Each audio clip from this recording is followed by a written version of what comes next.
चला गया। दुनिया में अगर हम भूखे और भूखमरी के आंकड़ों को देखें तो दुनिया में हमारा देश बढ़ रहा है आगे, हम भूखे होते चले जा रहे हैं। इन्वेस्टमेंट नहीं आया है, एफडीआई नहीं आया है। जहां पर ये बात कही गई थी कि नोटबंदी से काला धन वापस आ जाएगा, भ्रष्टाचार खत्म हो जाएगा, लेकिन बड़े पैमाने पर काला धन लोग बाहर लेकर के चले गए, ना बाहर से आया और बैंक में जमा हुआ पैसा भी उद्योगपति लेकर के चले गए। हर क्षेत्र में आज गिरावट आई है। जितने भी सरकारी हमारे कॉर्पोरेशन थे, सरकारी जितनी भी कंपनियां थीं, सबको भारतीय जनता पार्टी ने डुबा दिया, और इसलिए डुबा दिया अपने स्वार्थ में। इसलिए जनता मतदान करे ऐसे लोगों के खिलाफ, इन्हें हटाए, नई सरकार बने, देश में नया प्रधानमंत्री बने, इसलिए मैंने यहाँ पर मतदान किया है। मुझे दुख है इस बात का, जहां इलेक्शन कमीशन ने लगातार कोशिश की और लगातार प्रयास इलेक्शन कमीशन का रहा कि निष्पक्ष चुनाव हो, लेकिन बदायूं में मंत्री जी बताइए, जहां वोट पड़ रहे थे वहां बैठे हुए थे सरकार के मंत्री। वहीं अगर मशीनें खराब हो जाएंगी और इतने बड़े पैमाने पे खराब हो जाएंगी और प्रशासन ये कहेगा कि हमने ट्रेनिंग अच्छी नहीं दी है, इससे बड़ा दुर्भाग्य लोकतंत्र में कोई नहीं हो सकता है। जहां इलेक्शन कमीशन ने इतनी जिम्मेदारी से सरकारों को बताया कि वो मशीनों की रख रखाव देखभाल अच्छा करेंगे, लेकिन सोचिए प्रशासन ने कैसी जिम्मेदारी निभाई है कि सबसे ज्यादा 300 के लगभग मशीनें खराब हो गई रामपुर में। मैनपुरी में भी सुनने में आ रहा मशीनें खराब हुई हैं। जहां जहां देश में चुनाव हो रहा है मशीनें खराब हो रही हैं। तो अगर आज डिजिटल इंडिया की बात करने वाले लोग क्यों मशीनें खराब कर रहे हैं? कहीं ना कहीं धोखा ना हो जाए, इसलिए मैं चाहूंगा इलेक्शन कमीशन से कि ऐसे लोगों के खिलाफ कार्रवाई हो और सख्ती से पेश आए जहां पर मशीनें खराब हो रही हैं। आपने कहा कि नया पीएम मिलेगा, लेकिन वो पीएम किस पार्टी का होगा, किस गठबंधन का होगा? देखिए, देश को नया प्रधानमंत्री इसलिए मिलना जरूरी है कि देश का किसान बर्बाद कर दिया। इस देश का कृषि आत्मा है, और अगर किसान खुशहाल नहीं होगा, चाहे जितनी भी सरकार रही हो भारतीय जनता पार्टी की, चाहे उत्तर प्रदेश की, चाहे दिल्ली की, लेकिन किसान को दुख पहुंचाया है, किसान को तकलीफ पहुंचाई है। सर, अखिलेश जी प्रधानमंत्री होंगे, मायावती जी होंगे। देखिए, देश का नया प्रधानमंत्री चुना जाएगा। जो ये कहते हैं कि आपके पास प्रधानमंत्री नहीं है, हम उनसे कहते हैं कि आप पे नया प्रधानमंत्री कौन है? अगर आप पे नया प्रधानमंत्री नहीं है तो चुनाव के बाद देश को एक मजबूत प्राइम मिनिस्टर भी मिलेगा इसी गठबंधन से, और यही सब सहयोगी दल मिलकर के बनाएंगे।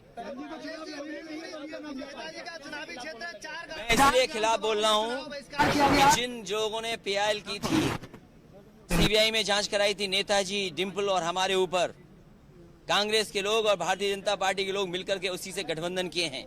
और अभी जो लखनऊ में पर्चा फाइल हुआ था कांग्रेस में, उसमें वो भी मौजूद था जिसने पीएल की थी हम लोगों के ऊपर।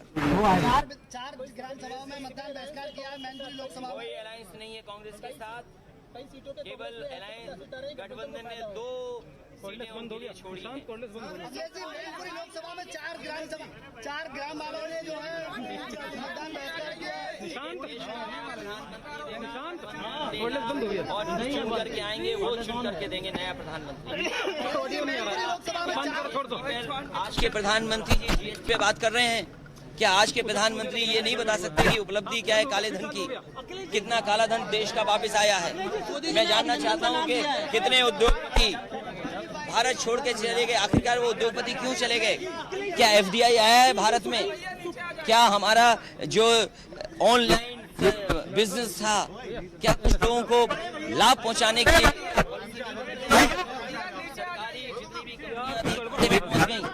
आप तो कहते थे कि हवाई जहाज पे वो लोग बैठ जाएंगे जो चप्पल पहनने वाले लोग हैं। क्या कारण है कि आज हवाई जहाज वाली कंपनी डूब गई? और जहां से लाल किला हमारा प्रतिष्ठा का स्थान है, जहां से प्रधानमंत्री कर दिए, आज बताओ लाल किला किन के हाथों में है? और वो 2 करोड़ नौकरियां कहाँ हैं? ये नौजवान जो पकौड़े भी नहीं बना पा रहे हैं, वो पूछ रहे हैं कि करोड़ों नौकरी कहाँ हैं?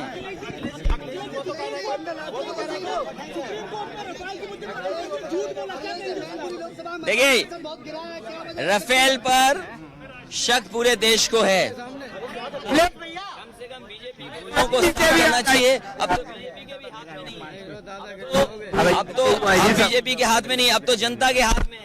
हम तो चाहेंगे जनता से कि ये जब निष्पक्ष जानकारी नहीं दे पाए हैं